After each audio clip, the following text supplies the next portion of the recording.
আলফাডাঙ্গায় কামারগ্রাম কাঞ্চন একাডেমির কীর্তি শিক্ষার্থী সংবর্ধনা ও বার্ষিক পরীক্ষার ফলাফল প্রকাশ। আলফাডাঙ্গা প্রতিনিধি কবির হোসেনের পাঠানো তথ্যচিত্রে ডেস্ক রিপোর্ট। ফরিদপুরের আলফাডাঙ্গা উপজেলার গোপালপুর ইউনিয়নের কামারগ্রাম কাঞ্চন একাডেমি 2024 সালে এসএসসি পরীক্ষায় জিপিএ 5 প্রাপ্ত কীর্তি শিক্ষার্থীদের সংবর্ধনা প্রদান করা হয়েছে। একই সাথে কাঞ্চন মুন্সি একাডেমির 6ষ্ঠ থেকে 9ম শ্রেণী শিক্ষার্থীর বার্ষিক ফলাফল প্রকাশ করা হয়েছে। বৃহস্পতিবার 26শে ডিসেম্বর দুপুরে কাঞ্চন একাডেমির মাঠ প্রাঙ্গণে বিশিষ্ট সমাজসেবক শিক্ষানুরাগী মোনায়েম খানের ব্যক্তিগত অর্থায়নে এসএসসি পরীক্ষায় জিপিএ 5 প্রাপ্ত কীর্তি শিক্ষার্থীদের এই সংবর্ধনা প্রদান করা হয়। এসব শিক্ষার্থীদের সম্মাননা স্বরূপ উপহার দেওয়া হয়।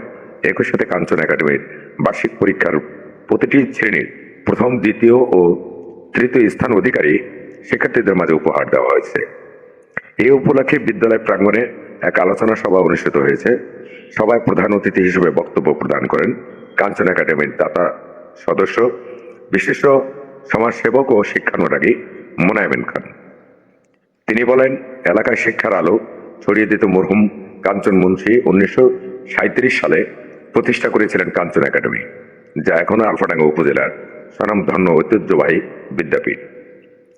তিনি স্কুলটি প্রতিষ্ঠা করেছিলেন বলে আজ আমরা এখানে বসে তাকে স্মরণ করতে পারছি। কাঞ্চন মুন্সি একাডেমিতে পড়াশোনা করেছেন এমন শিক্ষার্থীদের অনেকেই সরকারের সর্বোচ্চ পদস্থ কর্মকর্তা হয়েছেন। তিনি আরো বলেন, ভালো জায়গায় পৌঁছানোর পর অনেকেই হয়তো তাদের সংবর্ধনা দেবেন, তবে আমরা শিক্ষার্থীদের মেধা বিকাশে উদ্বুদ্ধ করতে চাই। শিক্ষার্থীরা যাতে মেধা বিকাশের মাধ্যমে যোগ্য হয়ে গড়ে উঠতে পারে, সেজন্য তাদের উদ্বুদ্ধ করতেও আয়োজন।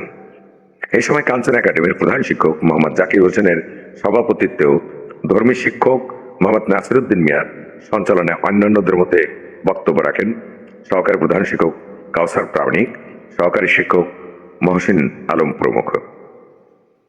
বাংলাদেশ জমিন, ঢাকা।